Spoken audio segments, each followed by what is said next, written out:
भगवान शिव के परम भक्त कौन थे? आइए जानते हैं।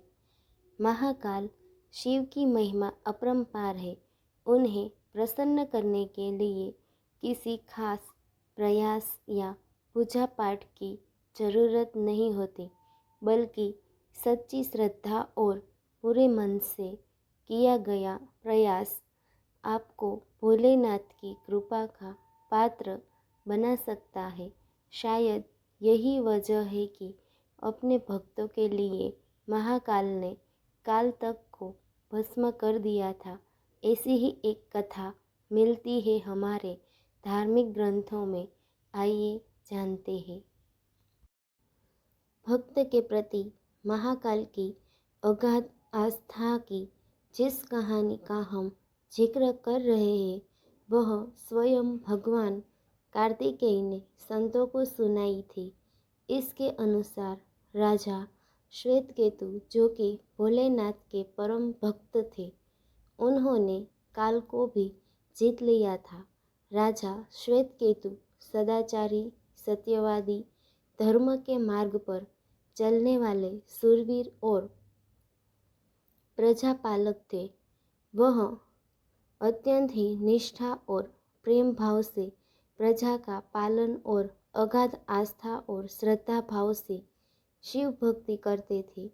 उनके इस भक्ति भाव से महाकाल अत्यंत प्रसन्न थे।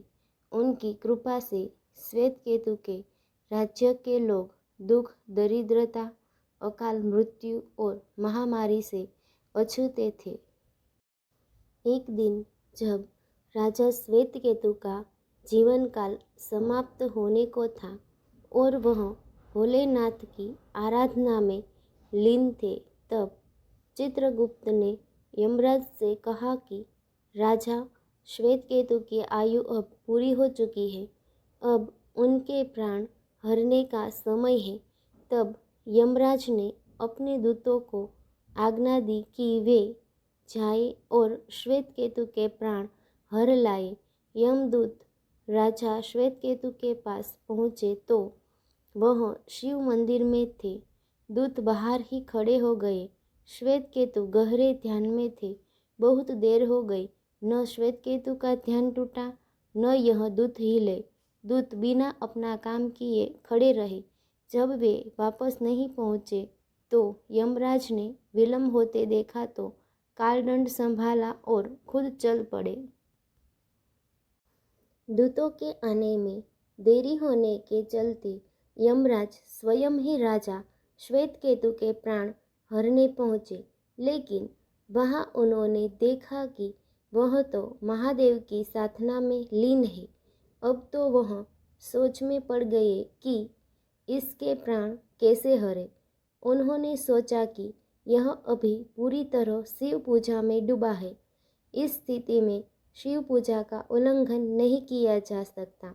तब वह भी बाहर ही खड़े हो गए। उधर जैसे ही काल को इसकी सूचना मिली तो उन्होंने तलवार निकाली और शिव मंदिर में जा घुसे। काल ने देखा कि राजा श्वेतकेतु अभी भी भगवान शिव के लिंग स्वरूप के सामने बैठे ध्यान मग्न है।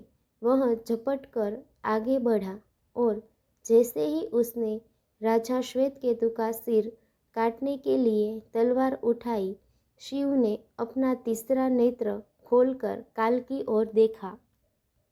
भोलेनाथ का तीसरा नेत्र खुलते ही काल वही राजा श्वेतकेतु के सामने जलकर भस्म हो गया। थोड़ी देर बाद जब राजा श्वेतकेतु का ध्यान टूटा, उन्होंने अपनी आंखें खोली तो राख में बदल चुके काल को देखा। उन्हें चिंता हुई कि यह कौन है और क्या है। श्वेतकेतु ने भगवान शिव से पूछा कि हे भोलेनाथ, ये किसकी राख है? इसे किसने और क्यों जलाया? तब भोलेनाथ ने बताया कि यह काल था, जो कि तुम्हारे प्राण हरने आया था। राजा श्वेतकेतु ने कहा कि हे महाकाल, यह तो आपकी ही आज्ञा से तीनों लोक में विचरता है, लोक को नियंत्रण में रखता है। इसी के भय से तो लोग पुण्य कार्य करते हैं। आप इन्हें अतिशीघ्र जीवन दान दे दे। शिवजी की कृपा से काल जी उठा और उसने उठते ही श्वेत केतु को अपने गले से लगाकर बोला, राजा, तुम जैसा तो तीनों लोकों में कोई नहीं है। तुमने तो अजय काल को भी जीत लिया। जीवनदान पाकर काल और यमराज ने कहा कि ऐसे जातक जो शिवजी के परम भक्त है, सच्चे मन और पूरी श्रद्धा से महाकाल की पूजा में लीन रहते हैं, सिर पर जटा और गले में रुद्राक्ष पहनते हैं, विभूति का त्रिपुंड ललाट पर लगाते हैं और पंचाक्षर मंत्र का जप करते हैं, उन्हें कभी भी अकाल मृत्यु का ग्रास नहीं बनना पड़ेगा। कथा के अनुसार इस आशीर्वाद के बाद श्वेत केतु ने लंबे समय तक राज किया और फिर महाकाल की कृपा पाकर उनमें ही विलीन हो गए।